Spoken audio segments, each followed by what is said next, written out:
Di video ini Anda akan belajar cara pikir sederhana seorang investor dalam berinvestasi. Setelah Marhen mempunyai sebuah neraca keuangan dan mempunyai aneka macam aset untuk memulai usaha bakso, Marhen segera beraksi. Marhen memutuskan untuk melakukan konsolidasi finansial terlebih dahulu dengan mengajak temannya seorang investor untuk menanam modal di usaha baksonya.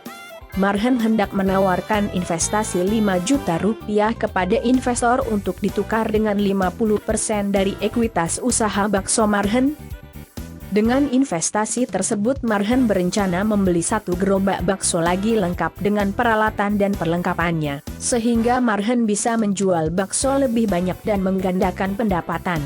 Investor bertanya kepada Marhen, "Saya tahu kamu adalah orang yang rajin, pandai bekerja dan berkomitmen tinggi, karena belum mulai pun kamu sudah ingin berjualan dengan 2 gerobak.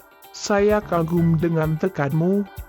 Tapi bagaimana kondisi keuangan perusahaanmu?" Marhen yang sudah mempunyai sebuah neraca keuangan mengeluarkan neracanya dan menerangkan secara gamblang apa yang tertulis. "Saya punya total aset 10 juta yang terdiri atas uang kas 5 juta, perlengkapan 1 juta, harta tetap 3 juta dan peralatan 1 juta. Total aset 10 juta tersebut yang murni ekuitas atau modal saya adalah 5 juta dan sisanya 5 juta adalah hutang." Kemudian investor memulai berhitung. Dari paparan Marhen, investor sudah merasa nyaman karena hutang dan ekuitas Marhen sama nilainya. Apabila hutang ditagih, Marhen memiliki cukup ekuitas untuk membayar.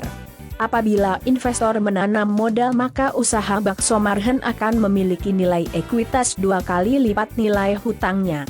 Investor merasa lebih nyaman dengan situasi seperti ini, artinya investor tidak masuk ke dalam usaha dengan situasi awal untuk menambal hutang. Dengan kondisi yang memperkuat modal usaha bakso menjadi 2 kali setelah investor masuk, dan yakin atas kemampuan manajerial Marhen, maka investor memutuskan untuk berinvestasi. Investor kemudian meninggalkan pesan untuk Marhen, "Oke, aku memutuskan untuk berinvestasi karena pada saat ini keuanganmu ada pada posisi yang sehat. Perbandingan hutang dan ekuitasmu adalah 1:1. Sehingga ketika aku masuk maka perbandingan hutang dan ekuitasmu akan menyusut menjadi 1:2.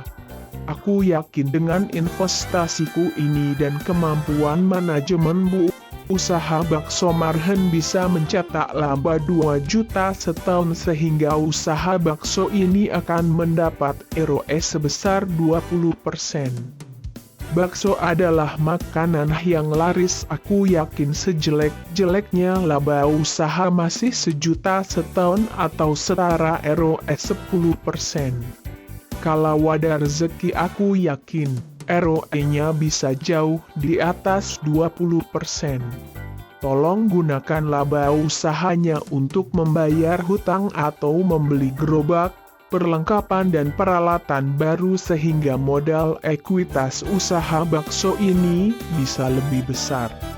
Sepeninggal investor, Marhen membuat catatan akan harapan investor atas investasinya. ROE 20% atau lebih, pertumbuhan ekuitas, dan pengurangan hutang. Semoga dengan video ini Anda bisa memahami harapan umum yang diinginkan investor atas ekuitas atau modal dan hutang dalam neraca keuangan sebuah bisnis. Silahkan komentar, like, share dan subscribe.